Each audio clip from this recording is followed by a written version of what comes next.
ईमान ताज़ा करने वाला वाक़या। यह वाक़या इतिहास के उन सुनहरे लम्हों में से है जो न केवल अल्लाह के रसूल सल्लल्लाहु अलैहि वसल्लम की रहमत, इंसानियत और वादों की सच्चाई को बयान करता है, बल्कि यह भी दिखाता है कि अल्लाह का नबी कैसे अपने दुश्मनों के दिलों को मोहब्बत से जीतता है। हिजरत का सफर और सुराका का पीछा। हिजरत का वह मुबारक सफर था जब मक्का की सरजमीं पर हर ओर दुश्मनी के साए मंडरा रहे थे। अल्लाह के रसूल सल्लल्लाहु अलैहि वसल्लम और हजरत अबू बकर सिद्दीक रजी अल्लाहु अन्हु गारे सौर में कुछ वक्त गुजारने के बाद अपनी मंजिल की तरफ बढ़ रहे थे। मक्का के काफिरों ने ऐलान कर दिया था कि जो रसूल सल्लल्लाहु अलैहि वसल्लम को गिरफ्तार करेगा उसे 100 सुर्ख ऊंटों का इनाम दिया जाएगा। यह खबर सुराका बिन मालिक बिन जाशिम तक पहुंची। यह वही सुराका था जो अपनी बहादुरी पर नाज करता था और दुनिया की दौलत के लिए कुछ भी करने को तैयार रहता था। 100 ऊंटों का इनाम उसके लिए इतना बड़ा लालच था कि उसने बिना देर किए अपना घोड़ा निकाला और उस रास्ते पर चल पड़ा जहां से रसूलुल्लाह का सफर होने की खबर थी। सुराका की पहली कोशिश हजरत अबू बकर सिद्दीक रजी अल्लाहु अन्हु ने पीछे देखा तो दूर से घोड़े की तेज आवाज और धूल उड़ती नजर आई। उनकी आंखों में फिक्र साफ झलक रही थी। उन्होंने अर्ज किया, या रसूलुल्लाह, कोई हमारा पीछा कर रहा है। अल्लाह के नबी सल्लल्लाहु अलैहि वसल्लम ने इत्मीनान से मुड़कर देखा और फरमाया, घबराओ मत, अल्लाह हमारे साथ है। सुराका घोड़े पर सवार होकर तेजी से करीब आने लगा। अचानक रसूलुल्लाह ने जमीन की तरफ देखा और फरमाया, है जमीन, उसे पकड़ ले। बस फिर क्या था, अल्लाह के हुक्म से सुराका का घोड़ा जमीन में धंस गया। वह गिर पड़ा। यह देखकर वह चौंक गया। उसे समझ आया कि यहां कोई अलौकिक ताकत है। डर और शर्मिंदगी से उसने माफी मांगी। रसूलुल्लाह ने उसकी माफी को कबूल किया और उसे जाने दिया। लेकिन सुराका के दिल में लालच का शैतान अभी भी मौजूद था। उसने सोचा, शायद यह सिर्फ एक इत्तेफाक था। सुराका की दूसरी कोशिश कुछ ही देर बाद सुराका ने फिर से हमला करने की कोशिश की। वह सोच रहा था कि शायद अब उसे सफलता मिल जाए। लेकिन जब वह करीब पहुंचा तो रसूलुल्लाह ने फिर से जमीन को हुक्म दिया और सुराका का घोड़ा फिर से रेत में धंस गया। इस बार वह बुरी तरह डर गया। उसने रोते हुए फरियाद की, मुझे माफ कर दे, मैं तौबा करता हूं।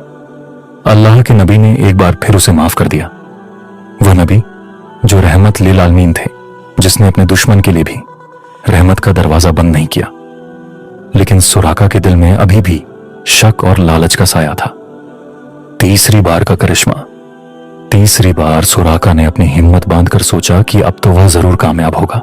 लेकिन जब उसने दोबारा रसूलुल्लाह पर हमला करने की कोशिश की तो रसूलुल्लाह ने गंभीर अंदाज में उसकी तरफ देखा और फरमाया, ऐ सुराका, तूने 2 बार अल्लाह की कुदरत देखी, अब तीसरी बार क्यों हमले की कोशिश कर रहा है? क्या तुझे यकीन नहीं आया? सुराका के घोड़े के पैर फिर से जमीन में धंस गए। इस बार वह पूरी तरह टूट चुका था। उसने रोते हुए हाथ जोड़कर कहा, या रसूलुल्लाह, मैं मजबूर हूं। 100 ऊंटों के इनाम ने मुझे अंधा कर दिया, मुझे माफ कर दें। अल्लाह के रसूल ने न केवल उसे माफ किया बल्कि उसे ऐसा इनाम दिया जिसने उसकी सोच को हमेशा के लिए बदल दिया। रसूलुल्लाह ने फरमाया, ऐ सुराका, लौट जा और याद रख, वह दिन आएगा जब तुझे शाह ईरान के कंगन पहनाए जाएंगे। यह सुनकर सुराका का दिल पिघल गया। वह जान चुका था कि यह शख्स सच्चा है और अल्लाह का नबी है। वह वापस लौट गया और रास्ते में हर उस व्यक्ति को रोकता रहा जो रसूलुल्लाह का पीछा करने की सोचता था।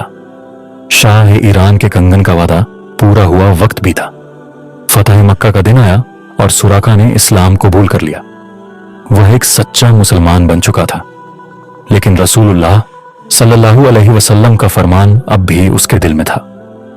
जब वह बीमार हुआ और लोगों ने उससे वसीयत के लिए पूछा तो उसने कहा, मैं अभी मर नहीं सकता।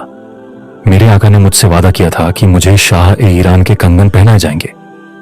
हजरत उमर रजी अल्लाहु अन्हु के द्वार में जब ईरान फतह हुआ और माल गनीमत मदीना लाया गया तो उसमें शाह ईरान के कंगन भी थे।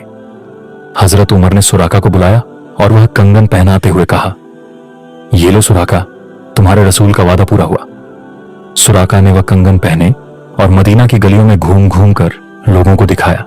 उसकी आंखों से आंसू झर रहे थे। वो कहता जा रहा था, देखो मेरे आका का वादा पूरा हुआ, उन्होंने जो कहा था वह सच साबित हुआ।